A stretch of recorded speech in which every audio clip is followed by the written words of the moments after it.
এই যে পুকুরটি দেখতেছেন এটি আমাদের ৩ একর একটি প্রকল্প। এই প্রকল্পতে আমরা আজকে সম্পূর্ণ নতুন একটা পদ্ধতি ব্যবহার করব। এই পদ্ধতিতে আমাদের সাধারণত যে পদ্ধতিগুলো ব্যবহার করি, যে মেথডগুলো আমরা ইউজ করি সেক্ষেত্রে সম্পূর্ণ ভিন্ন। এতদিন পর্যন্ত আপনারা বেশ কিছু আমাদের পদ্ধতি দেখছেন যে আমরা খুব দ্রুত সময় মাছ বড় করার চেষ্টা করি। বিশেষ কিছু ভিডিওতে আমরা দেখিয়েছি আপনাদেরকে ১ মাসের মধ্যে আমরা মাছ পর্যন্ত ডিলিং করি এবং ৫ মাসের মধ্যে আমরা তেলাপিয়া বিক্রির কিছু প্রসেসিং দেখিয়েছি। আজকে ভিডিওটা সম্পূর্ণ একটা আলাদা একটা ধরনের ভিডিও যে আমরা এই যে পুকুরটা দেখতেছেন এটা ৩ একর একটা প্রকল্প। এই প্রকল্পে আমরা নতুন একটা পদ্ধতিতে ব্যবহার করব যেটা হলো ন্যানো টেকনোলজি পদ্ধতি।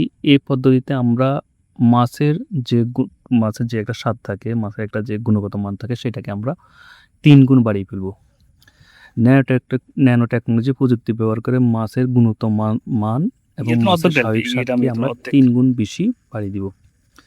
এবার প্রশ্ন হলো যে আপনার ন্যানো টেকনোলজিটা কি? ন্যানো টেকনোলজি হলো সাউথ কোরিয়ার এক ধরনের উদ্ভাবিত উদ্ভাবিত একটা প্রযুক্তি যে সাউথ কোরিয়া এই ন্যানো টেকনোলজির জন্য মাছ চাষ করে থাকে এবং এই মাছগুলো সাধারণ মাছের তুলনায় ৫ গুণ বেশি স্বাদযুক্ত হয়, বেশি ভিটামিন সমৃদ্ধ হয়, বলতে গেলে বেশি উন্নত মানের হয়।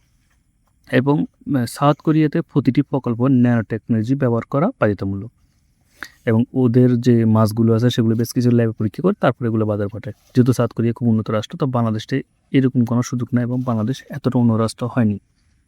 ন্যানো টেকনিক সম্পর্কে আমরা বলতে পারি, ন্যানো টেকনিক হলো যে কিছু ছোটো ছোটো এয়ারটর যে সাউথ কোরিয়া পুরো পুকুরের নিচে ফিট করে রাখে, সেখান থেকে অক্সিজেনের মাধ্যমে ন্যানো বাবেল তৈরি করে, অর্থাৎ ছোটো ছোটো ক্ষুদ্র ক্ষুদ্র ফেনা তৈরি করে এবং সাউথ কোরিয়া পুরো পানির মধ্যে উপরের স্তরে এক ধরনের যেগুলো যে এই প্রোবায়োটিক্সগুলো ডায়াটম, রেপিক্রস, বেশ কিছু প্লান্টন জাতীয় যে ক্ষুদ্র ক্ষুদ্র জলজ উদ্ভিদ, পানিজ উদ্ভিদ, যে জলজ কণা, জলজ পোকা এগুলো তৈরি করে। এই পোকাগুলো সেই সব ন্যানো বাবেলগুলো খেয়ে খুব দ্রুত বড় হয়ে যায় এবং বলতে গেলে যে প্লান্টনের বেশ কিছু ভেরিয়েন্ট আছে যেগুলোকে বলা হয় ডায়াটম, রেপিডার্স, জু প্লান্টন, ফায়ার প্লান্টন, এই ধরনেরগুলো। এগুলো একটু একটু বড় যায়, সেগুলো এই প্রোবায়োটিক্সগুলো মাছে খায় এবং মাছে যখন খায় মাছগুলো স্বাভাবিকভাবে বড় হয়। দেখা যায় যে সাধারণত আমরা যে ফিড খাই, যে মাছগুলো বানাই বা ফিড খাই যে পানগুলো আমরা তৈরি করি, উৎপাদন করে থাকি, সেগুলোর তুলনায় এর রেপিডার্স, জু প্লান্টন, ফাইটোপ্লান্টন, ডায়াটম এগুলো খেয়ে যে মাছগুলো বড় হয় সেগুলোর গুণগত মান সাধারণ মাছ থেকে ৫ গুণ বেশি থাকে এবং এই মাছগুলোতে সাধারণ মাছ না আমিষ, ভিটামিন, মিনারেলস, ক্যালসিয়াম, যে সাধারণ যে মাছগুলো আমরা খাইয়ে ফিড খাইয়ে উৎপাদন করি সেখান থেকে ৫ গুণ বেশি উন্নত হয় এবং এই মাছগুলো স্বাদ এবং সাধারণ মাছের তুলনায় ৫ গুণ বেশি দেখা যায়। যে বিশেষ করে সাউথ কোরিয়ার যতগুলো প্রকল্প আছে সব প্রকল্প এই ধরনের ন্যানো টেকনোলজি ব্যবহার করে থাকে। আমাদের এখানে ন্যানো টেকনোলজি ব্যবহার করতে যেহেতু সাউথ কোরিয়া খুব উন্নত তাদের প্রকল্পগুলোতে সেই ব্যবস্থা করা। তবে আমরা যে পানির নিচে যে ছোট ছোট এয়ারটার দিয়ে ন্যানো বাবেল তৈরি করে, ন্যানো টেকনোলজির মাধ্যমে ন্যানো বাবেল তৈরি করে পুকুরে প্রোবায়োটিক্স বা প্লান্টন ছেড়ে দিয়ে প্লান্টনগুলো বড় করে মাছকে খাইয়ে মাছ বড় করে তারা সাউথ কোরিয়া এটা বাজারজাত করে।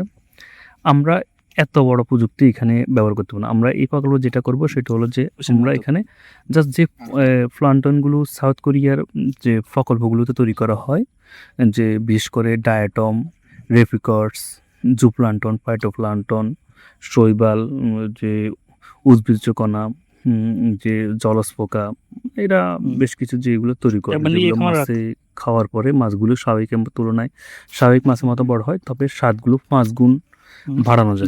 আমরা সেটা ব্যবহার করতে পারবো, সেই ধরনের প্লান্টনগুলো তৈরি করতে পারবো এবং পুকুরে এই প্লান্টনগুলো তৈরি করবো। বাদ বাকিটা আমরা যে ন্যানো বাবেল দ্বারা তৈরি সেটা আমরা প্রাকৃতিক, অর্থাৎ যে বাতাসের উপর নির্ভর করবো। পুকুরে যখন বাতাস লাগবে তখন এই যে প্লান্টনগুলো আমরা পুকুরে তৈরি করবো, প্রোবায়োটিক্সগুলো তৈরি, এরা অক্সিজেন নেবে বাতাস থেকে এবং এগুলা ন্যানো বাবেল যেটা যে বাতাসের সাথে তৈরি হবে প্রাকৃতিকভাবে, সেই ন্যানো বাবেল খেয়ে এগুলো বড় হবে এবং সেটাকে মাছে সরাসরি গ্রহণ করতে পারবে। মোটামুটি সাউথ কোরিয়ার যে ন্যানো টেকনোলজি প্রযুক্তি সেটাকে আমরা যে খুব একটা যে হাব যেটা বলেন সেটা ব্যবহার করতে পারবো। আমরা যদি সাউথ কোরিয়ার এই প্রযুক্তিটা আপনার যে সঠিকভাবে পুকুরে যে ব্যবহার করতে পারি, তাহলে আমাদের ধারণা যে সাউথ কোরিয়ার যেখানে দাবি করে যে তাদের উৎপাদিত মাছগুলো বাজারে যে মাছগুলো ফিড খাইয়ে তৈরি করা হয় বা উৎপাদন করা হয় সেগুলোর তুলনায় ৫ গুণ বেশি স্বাদযুক্ত এবং বেশি উন্নত মানের, বেশি প্রোটিনযুক্ত, বেশি আমিষযুক্ত, যে আমরা অন্তত আশা করতে পারি আমাদের এই মাছগুলো সাধারণ মাছের তুলনায় 3 গুণ বেশি স্বাদযুক্ত মাছ হবে। তবে আমরা এই জিনিসটা একটা দেখছি যে সাউথ কোরিয়া অধিকাংশ প্রকল্পে তারা বেশ কিছু প্রাকৃতিকভাবে যে প্লান্টনগুলো তৈরি করে সেগুলোর উপর ভিত্তি করে মাছ চাষ করে। বাংলাদেশে এটা নয়। বাংলাদেশে আমরা তো যে অলরেডি ফিডের উপর নির্ভরশীল, ফিড ব্যতীত আমরা তো মাছ চাষ কল্পনাই করতে পারি না। সাউথ আফ্রিকা যে খুব দ্রুত একর প্রতি 1 টন 2 টন এভাবে উৎপাদন করে, এদের উৎপাদন ক্ষমতা কম, যেহেতু আমাদের একর প্রতি টার্গেট থাকে 10 থেকে 15 টন। সুতরাং আমাদের ফিড ব্যতীত কোনো উপায় নেই। আপনাদের বলে রাখি, সাউথ কোরিয়া মাছের রেটটা খুবই উন্নত মানের। যে আমরা যে মাছগুলো রুই মাছ বাজারে কেজি প্রতি 200 টাকা বিক্রি করি, সাউথ কোরিয়া সেই রুই মাছ বিক্রি হয় 1200 থেকে 1500 টাকা। যেহেতু ওইখানে যা মাছের জীবনযাত্রার মান উন্নত এবং মাছগুলো স্বাস্থ্য সচেতন এবং যে এদের খুব শিক্ষার হারটা বেশি, সেই জন্য এরা উচ্চ মূল্যে মাছগুলো কিনে খায়। এবং আমরা যে সাউথ কোরিয়ার মতন একেবারে ন্যানো টেকনোলজি ব্যবহার করে পুকুরে প্রোবায়োটিক্স খেয়ে মাছগুলো বড় করি, যে মাছগুলো স্বাভাবিক মাছ তুলনায় 5 গুণ বেশি উন্নত মান হবে, 5 গুণ বেশি স্বাদযুক্ত হবে, আমিষ প্রোটিন বেশি থাকবে। এই মাছগুলো তো বাজারে আমরা সাদা মাছে বিক্রি করতে হবে, এটা আমাদের লোকসান সম্মুখীনটা বেশি হবে। কারণ সাউথ আফ্রিকা যে সাউথ কোরিয়া যে আমরা যে দক্ষিণ কোরিয়ার যে প্রকল্পগুলো আছে সেখান থেকে ওরা যে আমরা বেশ কিছু চিজ পাইছি, তারা একর 2 থেকে 3 টন করে উৎপাদন করে, যেটা করলে আমাদের বিশাল লোকসানের সম্মুখীন হবে। আমরা একর প্রতি 10 টনের নিচে উৎপাদন করলে সেটার জন্য আমাদের যে লোকসানের সম্মুখীন হতে হয়। কারণ আমরা এই পুকুরের ন্যানো টেকনোলজি ব্যবহার করব সাউথ কোরিয়ার মডেলে, যে তবে সেটা আংশিকটা ব্যবহার করব, আমাদের নিজের মতো কাস্টমাইজ করবে। আমরা এখানে সরাসরি পুকুরে প্রোবায়োটিক্স ব্যবহার করব এবং এই প্রোবায়োটিক্সগুলো ডায়াটম তৈরি করবে, রেপিকর্স তৈরি করবে, শৈবাল তৈরি করবে, জলস্কণা তৈরি করবে, আরও বিভিন্ন ধরনের প্লাঙ্কটন তৈরি করবে, জু প্লাঙ্কটন তৈরি করবে, ফাইট প্লাঙ্কটন তৈরি করবে।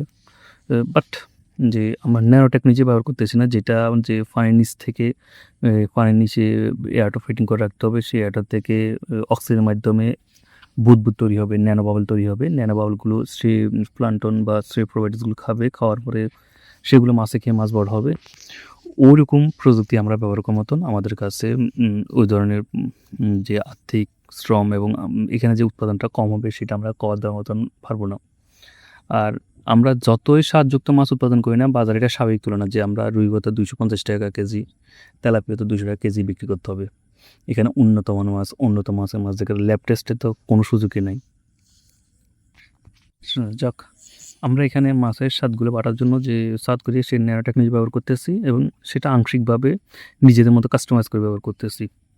এবং এটার কীরকম আউটপুট এই সিরিজের মাধ্যমে আপনারা জানাবো, যে ন্যানো টেকনোলজি ব্যবহার করে আসলে যে সাউথ কোরিয়ার যে মডেলটা সেটা আমরা এখানে ফলো করলে যে ওদের মতন যে ওরা যেভাবে মাছগুলো উৎপাদন করতে পারে সেভাবে করতে পারতেছে কিনা এবং মাছগুলো আসলে স্বাদ বাড়তেছে কিনা, সেগুলো সবগুলো আপনাদেরকে এই সিরিজের মাধ্যমে রিভিউর মাধ্যমে জানাবো। আপনারা পুরো সিরিজটি প্রতিটা পর্ব দেখলে যে আমাদের যে এক্সপিরিয়েন্স, যে আমাদের যে এখানে যে রিসার্চ সবগুলো এখানে পাবেন। ধন্যবাদ সবাইকে, সবাই ভালো থাকবেন। যে আমাদের পরবর্তী ভিডিওতে যে সাউথ কোরিয়ার যে আমরা এখানে কাস্টমাইজ করে যে ন্যানো টেকনোলজি ব্যবহার করব সেটা সরাসরি আপনাদের দেখাবো।